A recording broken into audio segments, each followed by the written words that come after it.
ஒட்டுமொத்த விஜய் அண்ணா ரசிகர்கள் எல்லாருமே இன்னைக்கு மிகப்பெரிய சோகத்துலதான் இருப்போம். காரணம், நம்ம ஆவலா எதிர்பார்த்துட்டு இருந்த ஜனநாயக படம் ரிலீஸ் ஆகல. ரிலீஸ் பண்ண விடல. ஆக்சுவலி சென்சார் சர்டிபிகேட் இஷ்யூ பண்ணணும்னு கோர்ட்ல ஜட்மெண்ட் வந்ததுக்கு அப்புறமும் கூட மேல்முறையீடு செஞ்சு இமீடியட்டா அதை ஸ்டாப் பண்ணிட்டாங்க. சோ சென்சார் சர்டிபிகேட் இஷ்யூ பண்ணனால படத்தை ரிலீஸ் பண்ண முடியல. சோ அடுத்த எப்ப ரிலீஸ் ஆகுங்கிற அப்டேட்டும் நமக்கு தெரியல. இதுக்கு நடுவுல நம்மளோட ரசிகர்கள் எல்லாருமே ரொம்ப சோகத்துல ஆழ்ந்தாங்க. நம்ம இணையத்தை பார்த்தாலே தெரிஞ்சிருக்கும். இதுல இந்த ஒரு பெண் இவ்வளவு க்ளோஸ் டு ஹார்ட்டா இருந்தாங்கன்னா மட்டும்தான் இந்த அளவுக்கு செய்ய முடியும். நம்ம தளபதி அண்ணாவோட படம் ரிலீஸ் ஆகணுங்கிறதுக்காக முருகனை வேண்டி மொட்டை போட்டிருக்காங்க.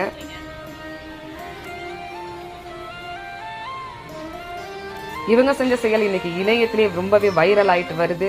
இதை பார்க்கும்போது விஜய் அண்ணா கிட்ட நான் ஒன்னே ஒண்ணுதான் சொல்லணும். விஜய் அண்ணா கலங்காதீங்க, உங்க கூட நாங்க இருக்கோம். எல்லா தடைகளையும் தாண்டி நீங்க தான் ஜெயிப்பீங்க. உங்களோட வெற்றி உறுதி. இதுல படத்துக்காக மட்டும் சொல்லல, உங்க அரசியலுக்காகவும் சேர்த்து நான் சொல்றேன். நீங்க பண்ண பண்ண பண்ண அவங்க ஏன்னா நாங்க கைவிட்ட மாட்டோம்.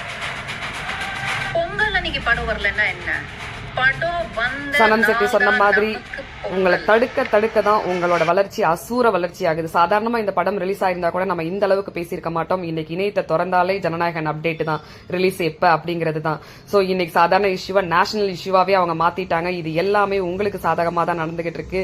சோ கலங்காதீங்க, உங்க கூட நாங்க இருக்கோம். பொங்கலுக்கு ரிலீஸ் ஆகலைன்னா என்ன, என்னைக்கு உங்க படம் ரிலீஸ் ஆகுதோ அன்னைக்கு தான் எங்களுக்கு பொங்கல். சோ கண்டிப்பா இந்த படம் எல்லா தடைகளையும் தாண்டி வெற்றி பெறும்.